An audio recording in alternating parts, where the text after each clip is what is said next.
that was I-004. Notice I had a DPU, and this is the intersection of Saintsville Road and Kirkville, MP 280. Going to catalog some images here, and one of the things I found when I took apart this saw was the way it was blown up was kind of interesting. This one here is more typical.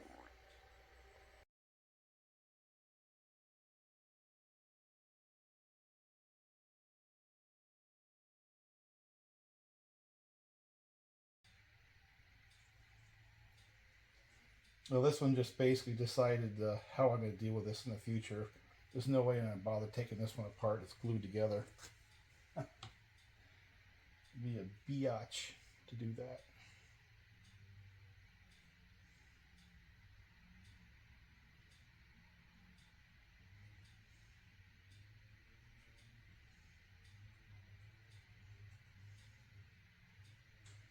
You can just sit right there and be happy.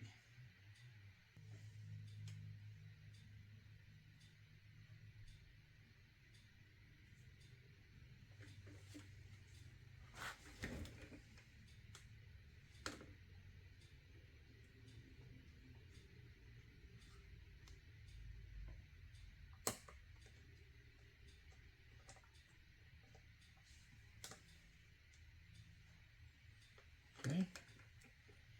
Now we are ready to set the cylinder down. And I don't know why I always do it this way, but I do.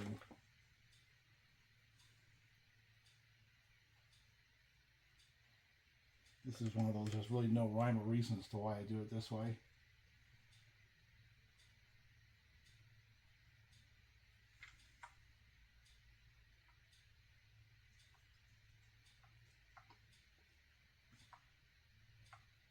Let's see if we can get this to slip on.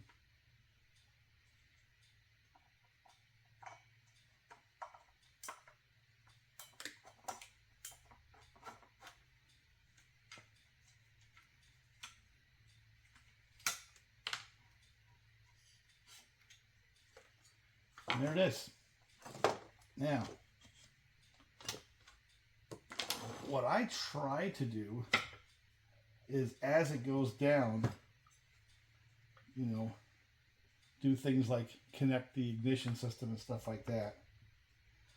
Well, damn. I gotta get the ignition system on there so I can connect it. I'm just gonna stick the wire through. You know, hook it up after, I guess.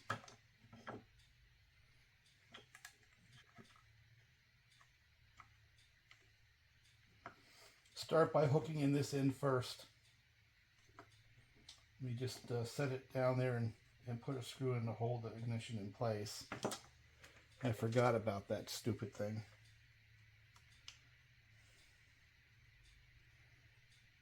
And I'll get the rest of it after. So anyway, the idea being, you know,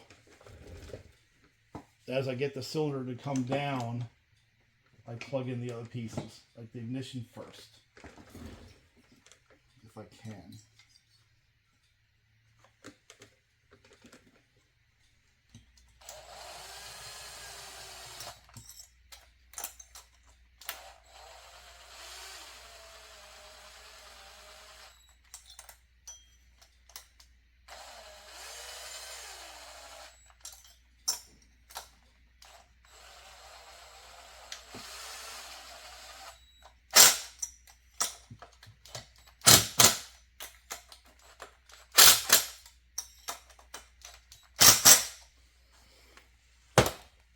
Okay, throttle cable is connected. So throttle cable, fuel line, push it back up. I got it started, and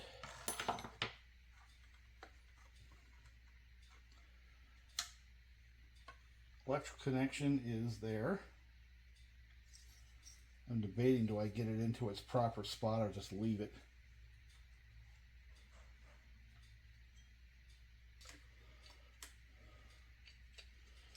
Alright, this one's been muffler modded. And actually it's not a bad job.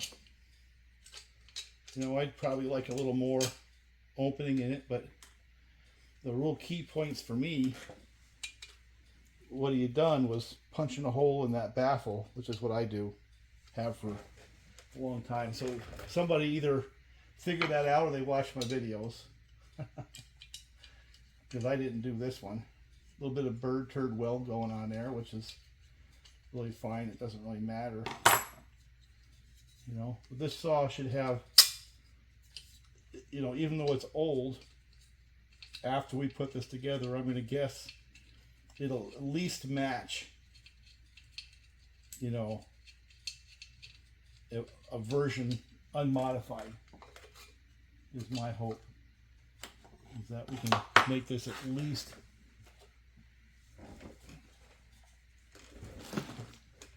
get to that state.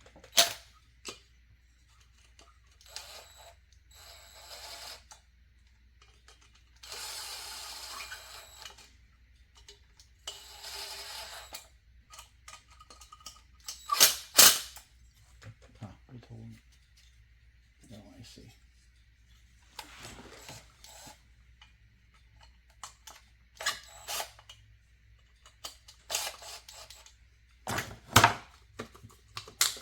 There it goes.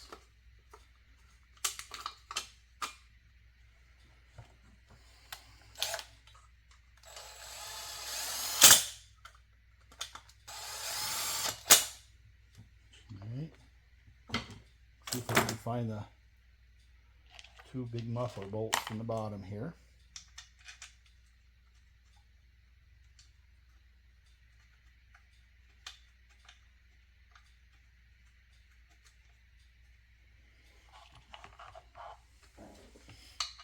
It's beginning to look like a chainsaw, isn't it?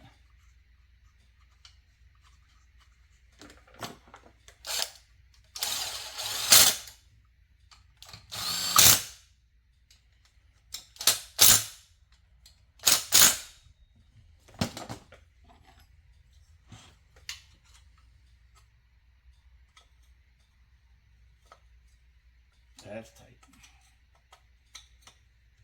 That's tight. That's tight now.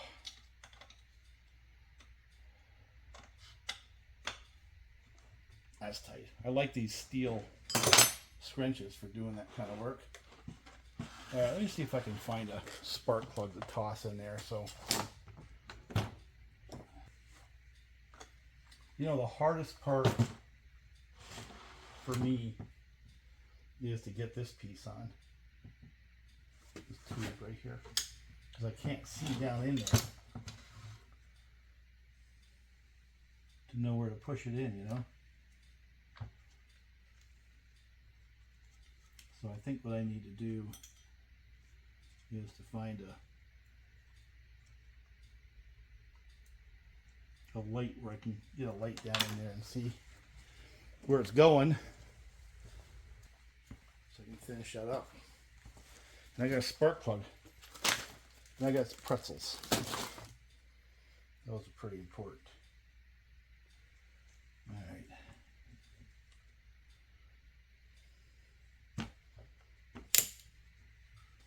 Oh, I found the spark plug and the old cylinder. There, that's a good help.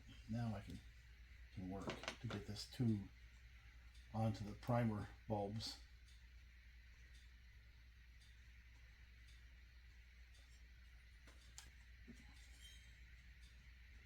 Okay. Snap it into its little retainers. And that, my friends, is about the hardest part for me. Getting that stupid thing in there. And getting this wire set back where it's supposed to be.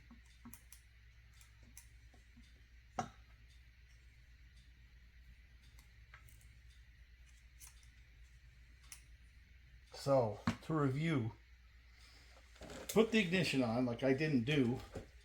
Get your 1184 or whatever you're using for gasket sealer to glue on the gasket.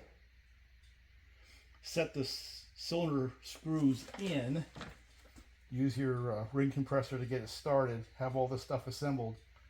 And then as you go down, put on your throttle cable, fuel line, and then plug in the ignition. And then set it all down in there. Make sure you don't forget to put in the anti-vibe. So, and also, just like with a 562, you have to have the lever above the spring. Otherwise, you don't have a properly operating choke. And what it does is goes to high idle, choke off, click off the high idle. So that's proper. All right, let's just get this stuff like this together, you know, the flywheel side. There's a little air deflector that goes in there. It's sitting around here somewhere. Before I do that, I think I'm going to put the spark plug in. Just finger tight, just to get it in. I think also before I set the flywheel on, I want to just check one last time the tightness of these K-screws.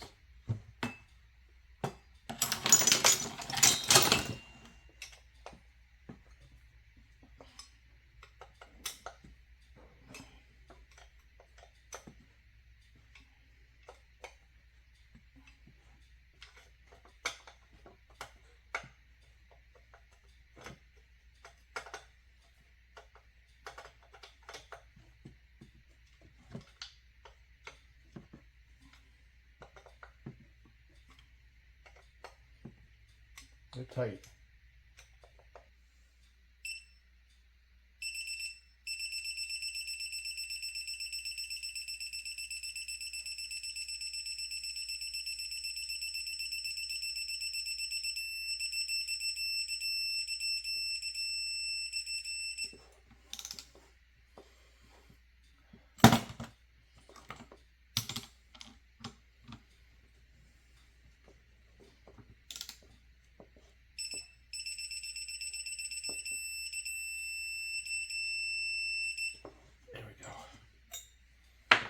All right, I got that.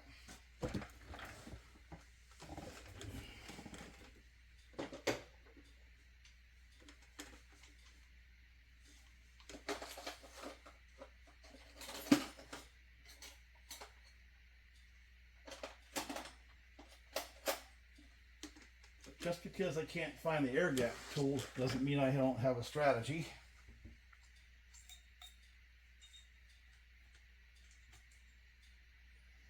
10/1000ths brass feeler gauge in there.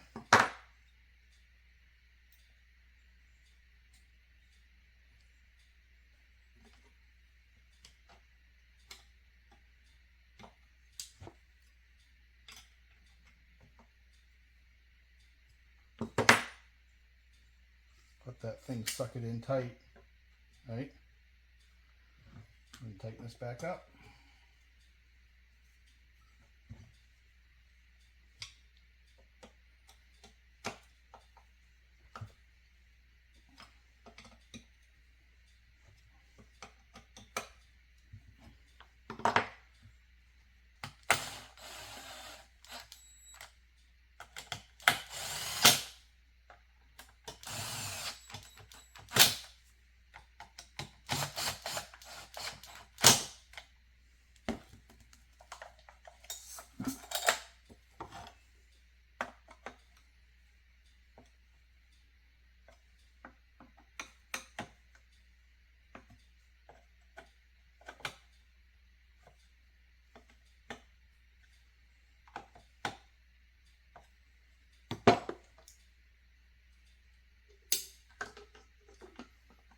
Okay.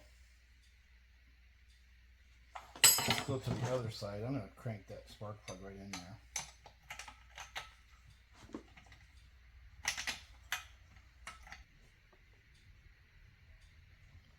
All right. Where's the oil pump? I believe here's the oil pump.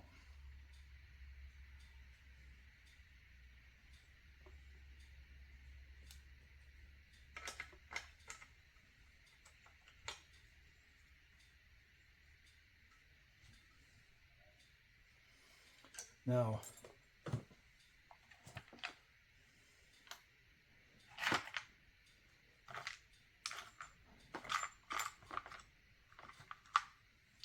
one of the things I do, I'm sure I'll get a little blowback on that, is these screws actually go all the way through into the case.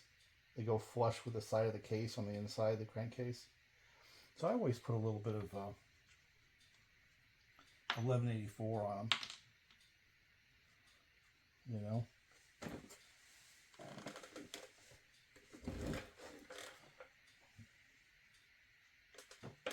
Kind of have for a long time, and I guess I haven't seen any reason why not to, but I've seen a whole lot of reasons why. Combination of being a thread locker, but also a sealant adhesive, because that's a very, very small thread, small bolt or nut. It's a small screw, and you can't really torque them hard. You just strip it right out.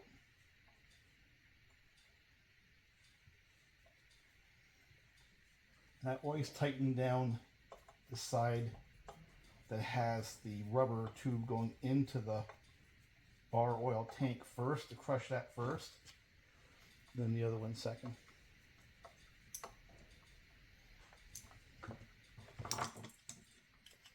Just tweak them a little bit. Do not over tighten these.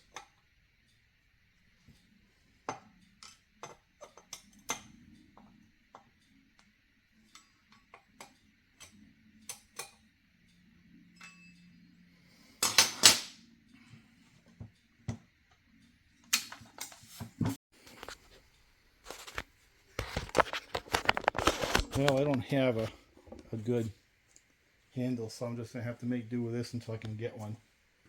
Then what I'll do is I'll probably put together a video about how to change out one of these handles, right? A couple things.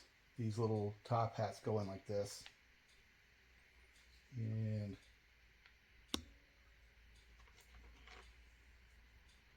this little goober here goes. It's going to be fun. Goes through.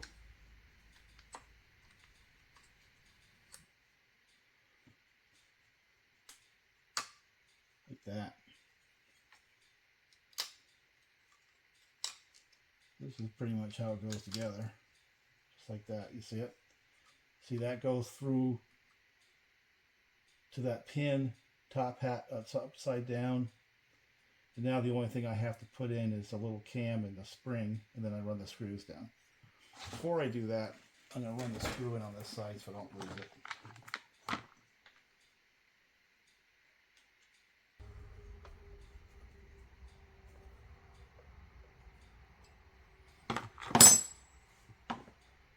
Put a little grease in there.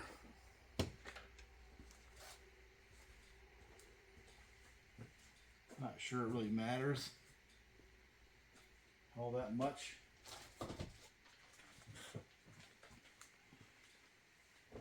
I think it falls into the category I've just done it for a while, so I continue.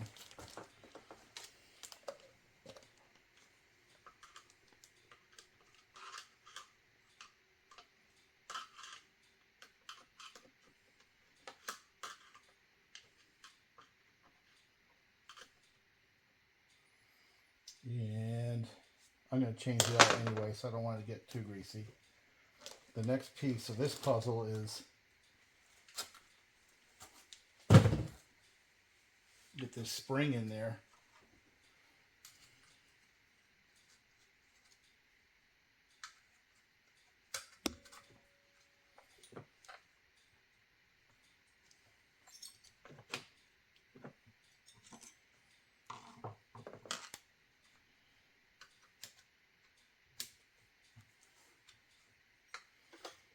Now you can do it the manly way, or I kind of made myself a special tool.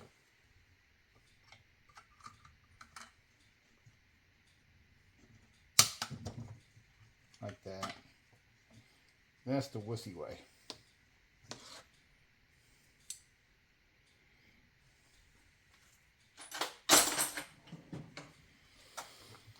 Once you got that spring set, now you can set the little cam.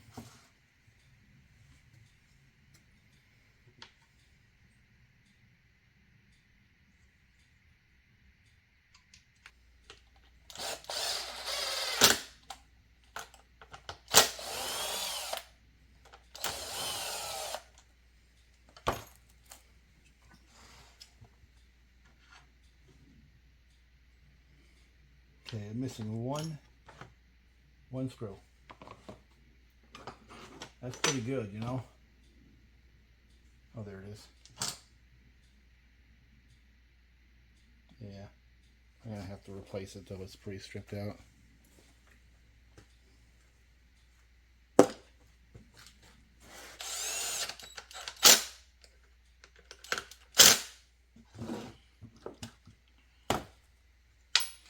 Okay, bucking spike. They had one big goofy ass spike on this one. I'll put it back on.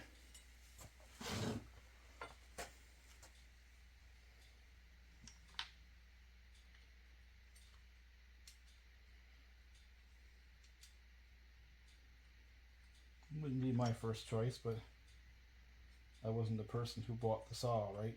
In the first place. This is set up for them, not for me. So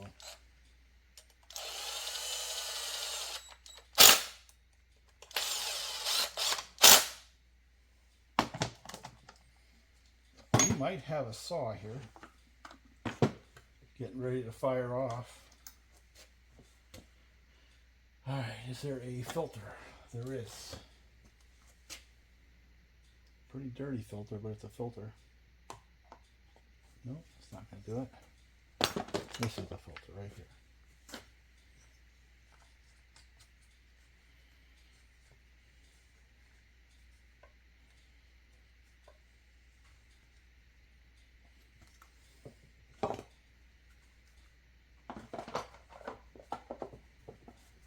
Means it'll probably have a carb issue too.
So I was wrong, it did start. See if it restarts.